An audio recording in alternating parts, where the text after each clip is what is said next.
नमस्कार, जय हिंद साथियों। स्वागत है आपका अपने YouTube चैनल बाबा हिस्ट्री वाला पर। साथियों, मैं हिस्ट्री वाला आप सभी का स्वागत करता हूं। कल हम पढ़ रहे थे इतिहास को और इतिहास की इसी श्रृंखला को आगे बढ़ाते हुए हमने वैदिक काल को देखा और वैदिक काल में हमने ऋग्वेद काल को हमने पूरा विस्तार से पढ़ा। अब हम उत्तर वैदिक काल को पढ़ रहे थे और उत्तर वैदिक काल में हमने उत्तर वैदिक काल के महत्वपूर्ण ग्रंथों के बारे में चर्चा की। उसी में हमने पुराणों को देख रहे थे। उस पुराणों में जो बची हुई है उनको आज हम उसके बारे में चर्चा करेंगे और आराम से विस्तार से समझने की कोशिश करते हैं। देखिएगा, अब देखते हैं गरुड़ पुराण। गरुड़ पुराण यानी गरुड़ पुराण से आज से लगाया जाता है कि गरुड़ किसका वाहन होता है? गरुड़ होता है भगवान विष्णु का वाहन। तो उसी के ऊपर जो पुराण लिखी गई है वो गरुड़ पुराण है। तो गरुड़ पुराण हिंदू धर्म में मृत्यु उपरांत किए गए प्रक्रिया मृत्यु उपरांत की गई प्रक्रिया के बारे में बताती है। दूसरी, आत्मज्ञान की प्राप्ति, और यह वैष्णव धर्म से संबंधित है। अब बात करते हैं गरुड़ पुराण के बारे में। गरुड़ पुराण जैसे कि हिंदू धर्म की एक पुराण है। 18 पुराणों में से एक ये महत्वपूर्ण पुराण मानी गई है। इसमें बताया गया है आत्मा का, जब मनुष्य की मृत्यु हो जाती है तो उसकी आत्मा का क्या होता है। यानी कि जब शरीर को त्याग देती है, मतलब आत्मा, जीव आत्मा मनुष्य के शरीर से बाहर निकलकर परमात्मा की तरफ जाती है या परमार्थ पर जाती है, तो उस आत्मा के साथ साथ रास्ते में क्या होता है, उन सभी कर्मकांड और क्रियाओं के बारे में बताया गया। साथियों, गरुड़ पुराण को मैंने 2 से 3 बार अच्छे से पढ़ा है और सुना भी है गुरुदेव के माध्यम से। तो मैं वहां पर एक ऐसा वाक्य निकलता है कि जब आत्मा मनुष्य के शरीर से निकलती है तो अंगुष्ठा यानी कि अंगूठे मात्र का एक सूक्ष्म सा प्रकाश या ज्योति पुंज की तरह निकलती है।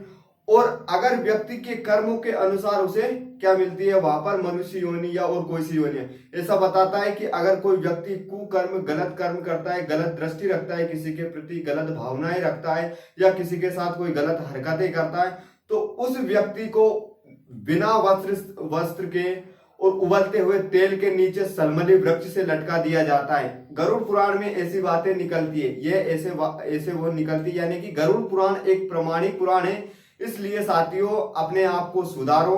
अगर कहीं ना कहीं गलती हो रही तो उसको भी सुधारने की कोशिश करो। ये पुराण आत्मा से परमात्मा के मिलन के बीच में जो जो प्रक्रिया होती है, ऐसा होता नहीं कि तप तप के सोना कुंदन बनता है। सोना कुंदन बनता है यानी कि सोना को जितना तपाते उतना ही निकलता है। तो परमात्मा ऐसा थोड़ी होगा अपन को डायरेक्ट एक्सेप्ट कर लेगा। क्या करेगा, जब आत्मा निकलेगी तो स्टेप बाय स्टेप जब जाके वो परमात्मा तक पहुंचेगी।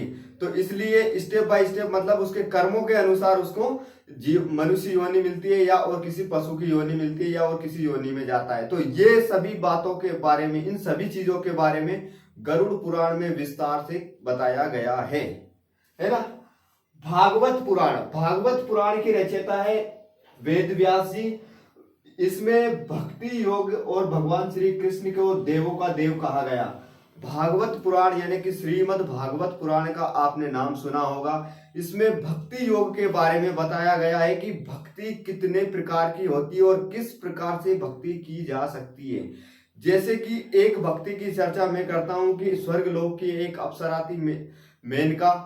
तो स्वर्गलोक की अप्सरा ने भक्ति की भगवान श्री कृष्ण की। कैसे की? वो नृत्य करती थी और नृत्य करती थी तो उसको अलग से भक्ति पूजा पाठ करने बैठने का टाइम तो है नहीं था, क्योंकि इंद्रदेव वहां का राजा था इंद्रलोक का। तो वहां थी मेनका।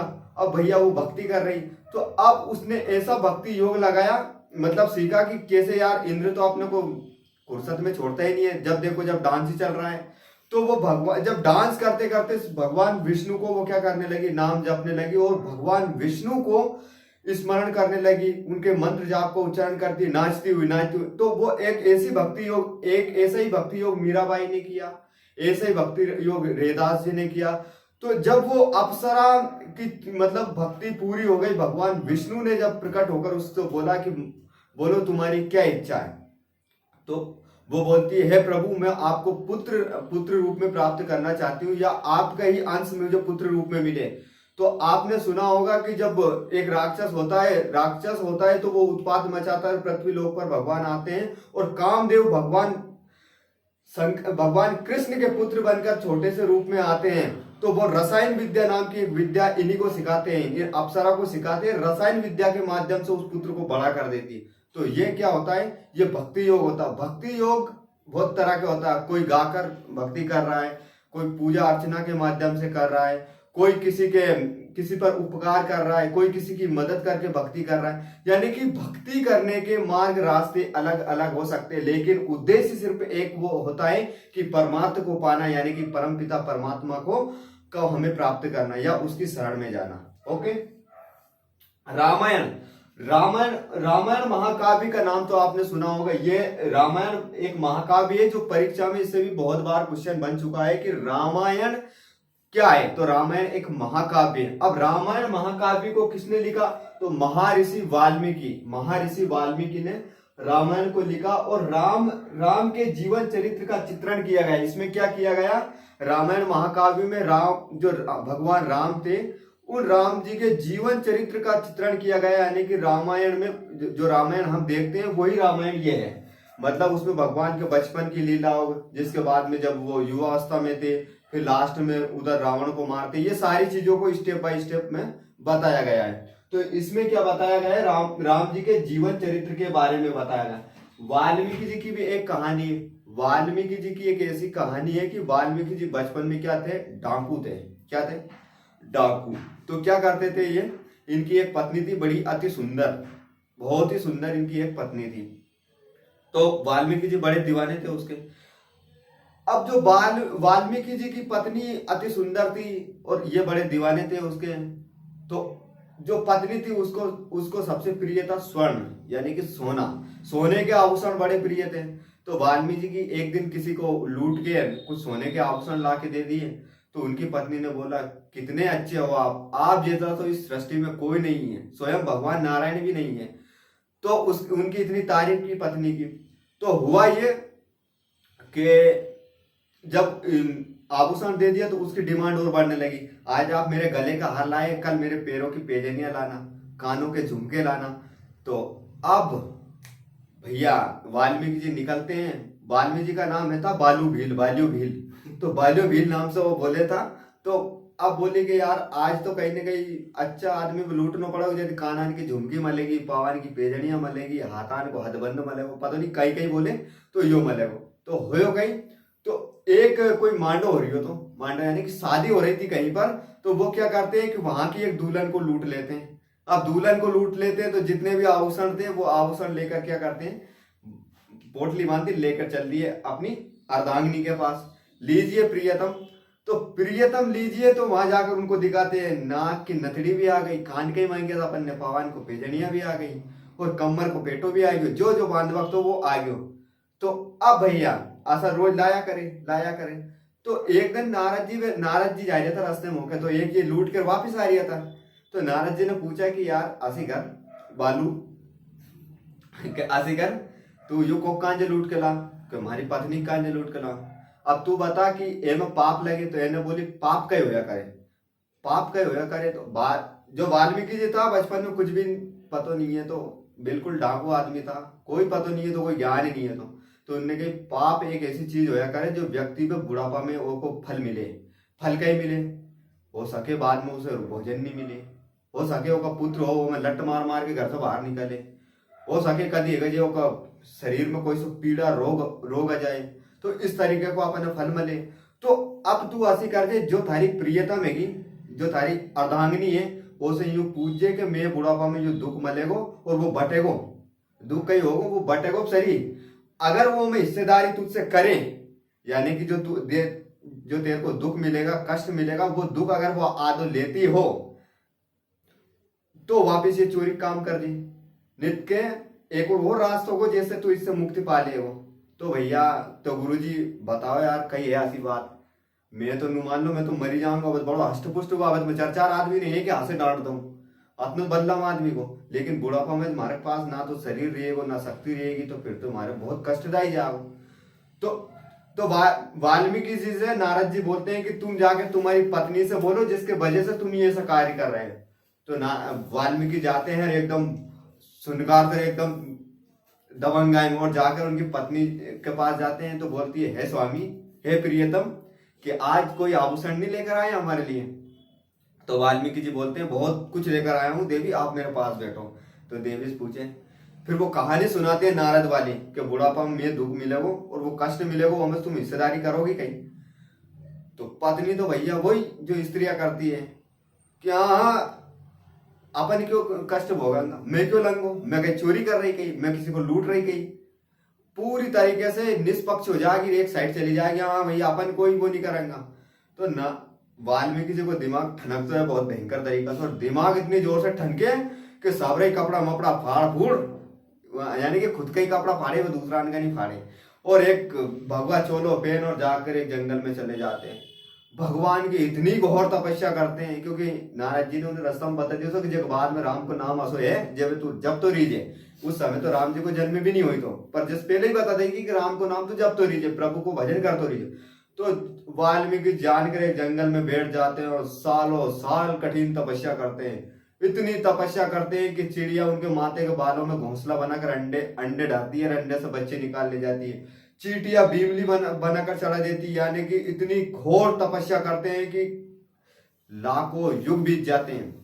फिर बाद में भगवान प्रकट होते हैं, उन्हें आशीर्वाद देते हैं कि तू जा, कि द्वापर युग में तू ये करेगा कि तू मेरे चरित्र चित्रण करेगा और इतना बड़ा वो बनेगा। तो वही वाल्मीकि जी ये है जिनने कहीं लिख दे, रामायण महाकाव्य लिख दे। तो कभी कभी ये सब सोचना पड़े, जिसमें पहले कितने, जब वो रामायण महाकाव्य लिखो तो हमें पहले कितने थे, 6000 श्लोक थे, कितने श्लोक थे, और अब वर्तमान में बढ़ के कितना हो गया, 24,000 श्लोक हो गया। लेकिन इसको 6 कांडों में बांटा गया है, जैसे कि अयोध्या कांड, लंका कांड, किष्किंधा कांड, सुंदर कांड, इस तरह के बहुत सारे कांड है, जिसमें कितने कांड है, 6 कांड है। वो कांड नहीं है जो गाँव में करे, जो है किष्किंधा कांड, यानी जो रामायण को एक भाग है, जिसको यानी कि पार्ट के रूप में बांट दिया गया है। पहले पार्ट में ये दे दिया, दूसरे पार्ट में ये दे दिया, तीसरे में ये दे दिया, इस प्रकार से। अब महाभारत महाकाव्य के रचयिता है वेद व्यास जी। वेद व्यास जिसमें पहले थे 8000 श्लोक और अब वर्तमान में 1,00,000 श्लोक हो गए, जिसे जय संहिता के नाम से भी जाना जाता है। मतलब महाभारत का एक दूसरा नाम क्या है, जय संहिता। क्या नाम है, जय संहिता, और फारसी भाषा में इसे ही रज्मनामा नाम से भी जानते हैं। इसके भी ऊपर बहुत बड़ी कहानी है, अब उसे सुनाऊंगा तो बहुत टाइम लग जाएगा, फिर बोलोगे तो गुरुजी हमें तो कथा सुना भैया, पढ़ावत कहीं नहीं आ। तो अपन इसको यही ब्रेक दे देते हैं, जो आहां लगेगा वो मैं सुनाता रहूंगा, है ना।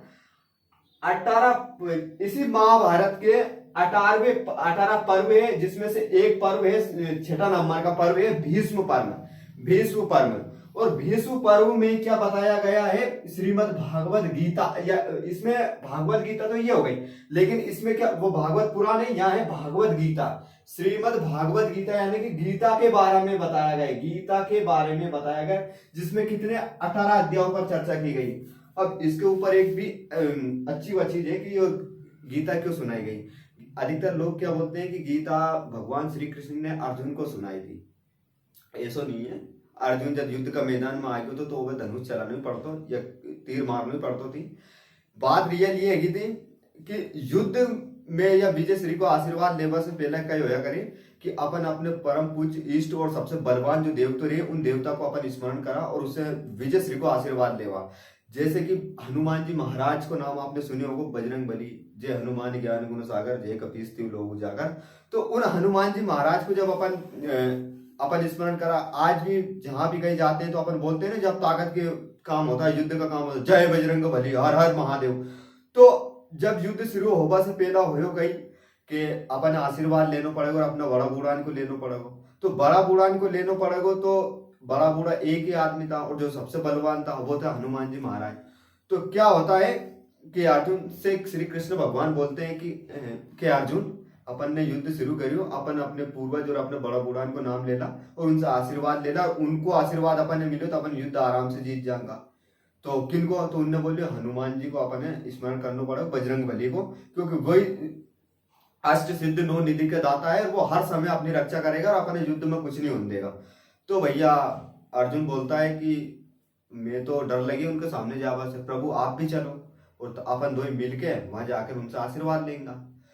तो दो कृष्ण भगवान और कौन, अर्जुन जाते हैं हनुमान जी महाराज के पास और हनुमान जी महाराज से बोलते हैं कि हे प्रभु आप हमारा ये युद्ध चल रहा है और इस युद्ध में आपका होना हमारे साथ अति आवश्यक है, लेकिन क्योंकि प्रभु राम को आपने विजय दिखाई, हर के हर राम के हर काज को आपने साकारा और हर काज को सफल किया है, तो आप हमारे इस कार्य को भी कीजिए। तो हनुमान जी बोलते हैं कि प्रभु मैं चल तो सकता हूँ, क्योंकि वो तो पहचान गए थे श्री कृष्ण स्वयं राम के अवतार है। प्रभु मैं चल तो सकता हूँ, लेकिन मुझे हरि कथा सुनना, यानी कि मुझे ज्ञान लेना है, और ज्ञान जहां पर बढ़ता है मैं वहीं रहता हूँ, जहां राम का नाम है, जहां प्रभु की भक्ति है, वो वहीं पर मैं रहता हूँ। तो आपको कुछ ना कुछ सुनाना पड़ेगा मुझे, तो सुनाना पड़ेगा कि हाँ, क्योंकि जब रावण का युद्ध और राम का युद्ध चल रहा था तो हमारे प्रभु वहां भी लड़ते लड़ते हमें ज्ञान देते रहते थे, तो आपको देना पड़ेगा। तो रियल बात ये कि हनुमान जी उनकी उनकी जो रथ था, रथ का जो झंडा था, उस झंडे पर जाके वो सवार हो जाते हैं, और वो जो गीता ज्ञान जो अपन देखते हैं कि श्री कृष्ण भगवान किनको सुना रहे हैं, अर्जुन को, वो रियल में अर्जुन को नहीं सुना रहे, वो हनुमान जी महाराज को सुना रहे। इसमें बताते हैं जब युद्ध में लोग मरते हैं, ये सब कुछ, ये ऐसी घटनाएं होती है, अर्जुन तिलमिला जाता है, तो हनुमान जी उनसे क्वेश्चन करते हैं कि प्रभु अब क्या होगा। तो हनुमान जी उनको ध्यान में रखकर अर्जुन से बोलते हैं, जो मृत्यु और मोक्ष के बारे में बातें करते हैं, ये सब किसको बता रहे, वो हनुमान जी को बता रहे हैं। और सुना किसको रहे, बता हनुमान जी को रहे, सुना हनुमान जी को रहे, लेकिन केंद्रित अर्जुन को कर रहे। तो ये गीता का रियल चीज वही है, गीता का उद्देश्य यही है। ये जो मोक्ष वाली चीज बताई, वो किसको बताई थी, हनुमान जी महाराज को बताई थी, ना कि अर्जुन को बताई थी, है ना। तो यहाँ पर ये मिलती है। तो इसके कितने पर्व, 18 अध्याय। इस प्रकार हमने इसके मेन चीजों पर चर्चा की कर ली और मेन टॉपिकों को देखी। अब हम सबसे महत्वपूर्ण टॉपिक पर चर्चा करेंगे, जिसके लिए उत्तर वैदिक काल अत्यधिक रूप से महत्वपूर्ण है और जाना जाता है, और वो पढ़ने के लिए विशेष है। जैसे कि हमारी जो पीएससी यूपीएससी परीक्षा मेंस के लिए भी बहुत महत्वपूर्ण टॉपिक रहेगी। ये नीचे उत्तर वैदिक कालीन राजनीतिक व्यवस्था। उत्तर वैदिक कालीन राज्य व्यवस्था का आशय क्या है गुरु।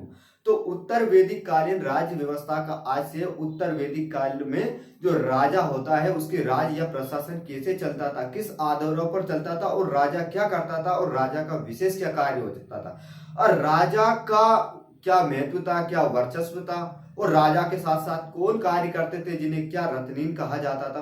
तो कितने रत्नीन है, तो उनके बारे में हम चर्चा करेंगे। जैसे कि प्रशासनिक इकाई के बारे में हम चर्चा करते हैं, या उसके प्रशासन के अंग कौन कौन होते थे। तो सबसे प्रथम और श्रेष्ठ अंग पर होता है, सबसे प्रथम और श्रेष्ठ अंग पर कौन होता है, राजा। क्या होता है कि राजा सबसे विशेष माना जाता है, और जिसमें प्रशासनिक अधिकारी, जिसके बाद में दूसरे नंबर पर आता है प्रशासनिक अधिकारी, यानी कि राजा के प्रशासन में, प्रबंधन में कौन कौन से अधिकारियों की महत्वपूर्ण भूमिका होती है। और फिर उसकी न्याय या दंड व्यवस्था कैसी होती है, अगर वहां पर कोई चोरी चपारी करे तो वहां पर राजा क्या न्याय करता है, उसके साथ क्या दंड देता है उनको।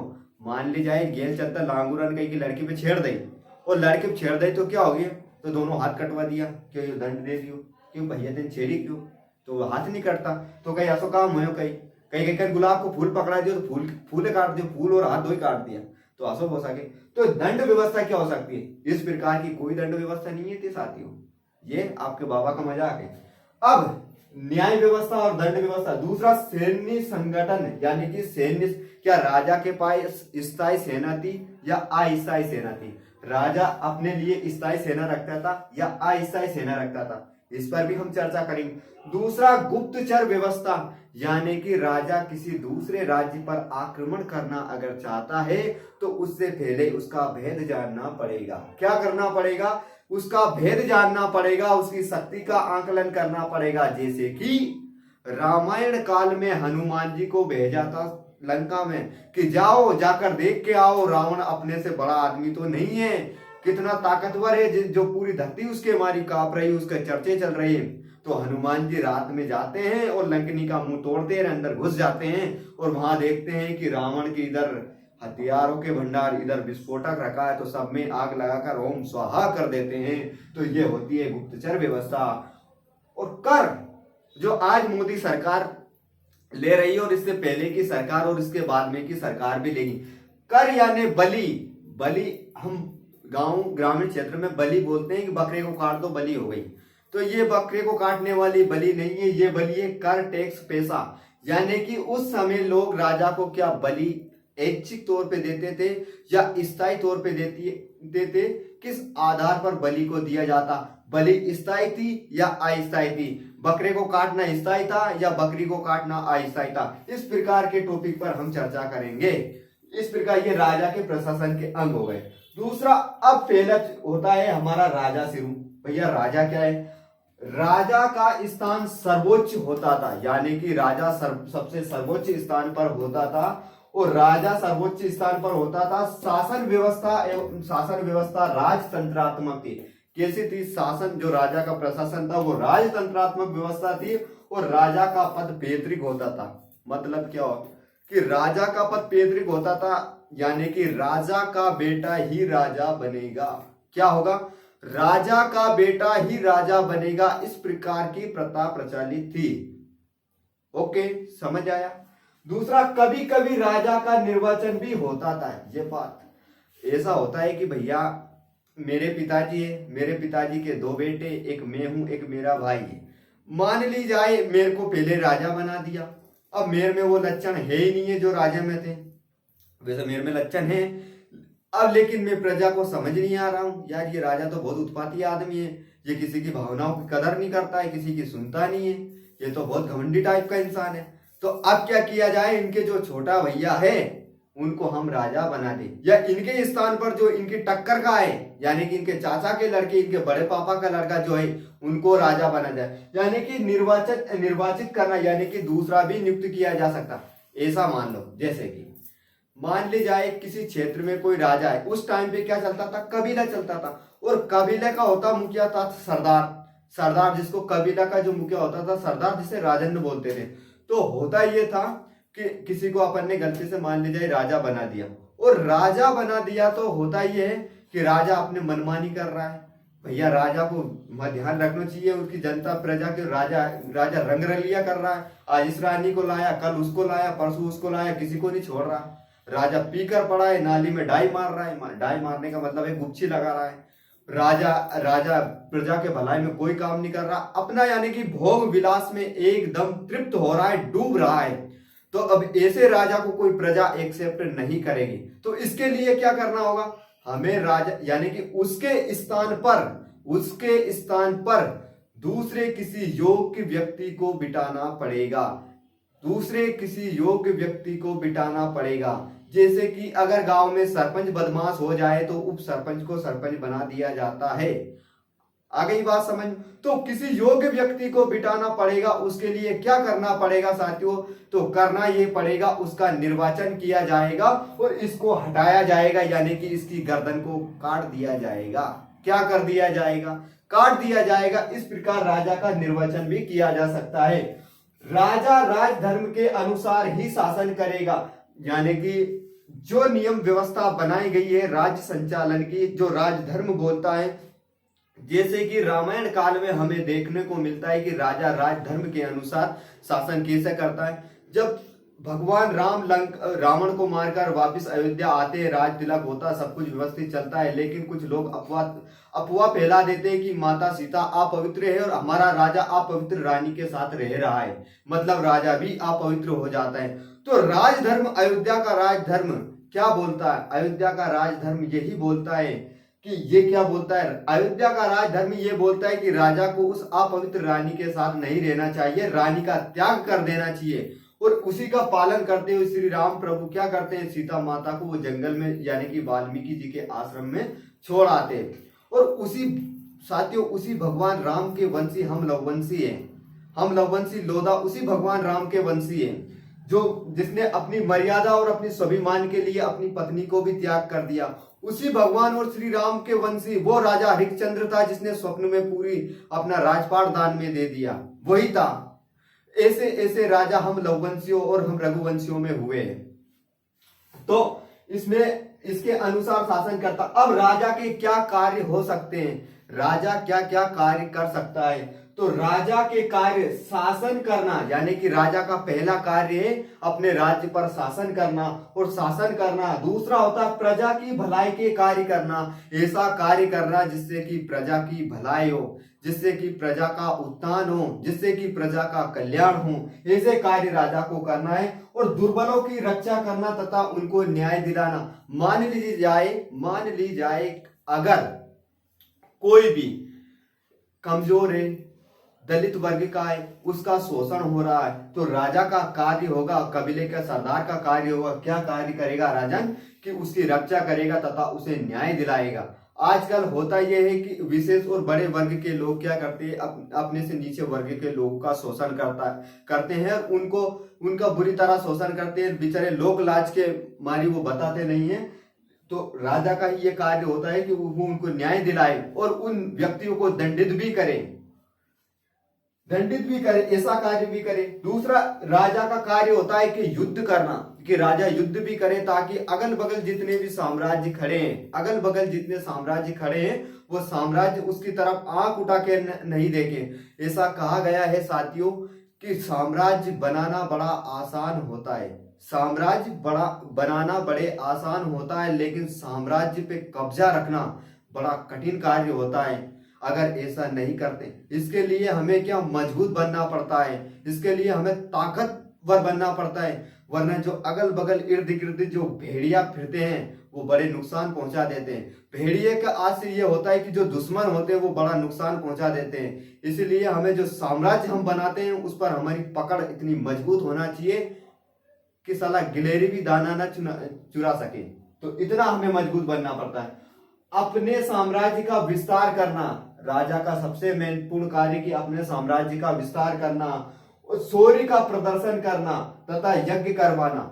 शौर्य का प्रदर्शन करवाना यानी कि जैसे कि अभी इंडिया क्या करता है, साइड अन्य देशों के साथ युद्ध अभ्यास करता है, कभी कभी मिसाइल का परीक्षण करते हैं।